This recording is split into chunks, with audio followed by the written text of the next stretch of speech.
Dr.P.Raju, Senior Consultant Pulmonologist, Apollo Hospitals, Kakinada.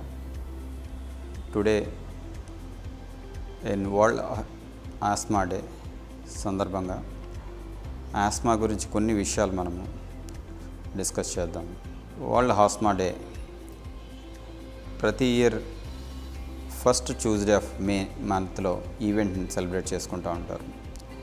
దీని ముఖ్య ఉద్దేశం ఏంటంటే ఎంతమంది సఫర్ అవుతున్నారు, ఏ విధంగా సఫర్ అవుతున్నారు, ఎందుకు కారణాలు, దీనికి గల కారణాలు, ఏ విధంగా దీన్ని ట్రీట్ చేసుకోవాలి. మనం చూస్తూ ఉంటే day by day asthma patients every year increase అవుతూనే ఉంటుంది. First of all asthma, what is asthma అంటే దీని తెలుగులో ఉబ్బసం అంటారు. ఆస్మా అనేది ఊపిరితిత్తులు శ్వాసనాళాలకు అంటే ఎయిర్వే ట్యూబ్స్కి సంబంధించిన disease. What are the causes, ఎందుకు ఇది ఇంత పెరుగుతూ వస్తూ ఉంది?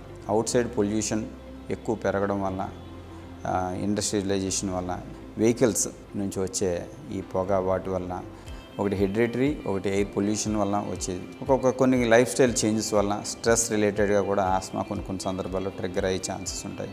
ప్రాపర్ మెడికేషన్ తీసుకోవడం వల్ల ఆస్మా అనేది మనం కంట్రోల్ చేసుకోవచ్చు. We can prevent the disease అండి. ఆస్మా ట్రీట్మెంట్ రకరకాలుగా ఉంటాయి. ఇన్హేలర్స్ టెక్నిక్స్ అని, నెబులైజేషన్ టెక్నిక్ అని, ట్యాబ్లెట్ ఫామ్స్ అని. చాలామంది పేషెంట్స్ ఇన్హేలర్ వాడుతూ ఉంటారు, సరైన ట్రీట్మెంట్ తీసుకుంటారు, కానీ ఇంప్రూవ్ అవ్వదు.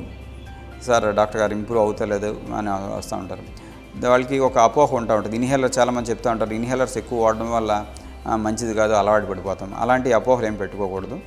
ఇది ఆస్మాకి ఇన్హేలర్ అనేది మెయిన్ ట్రీట్మెంట్ అండి. ఇది ఇన్హేలర్స్ వాడడం వల్ల మనము ఈ అటాక్స్ని, ఈ డిసీజ్ని, సిమ్టమ్స్ని కంట్రోల్ చేసుకోవచ్చు అండి.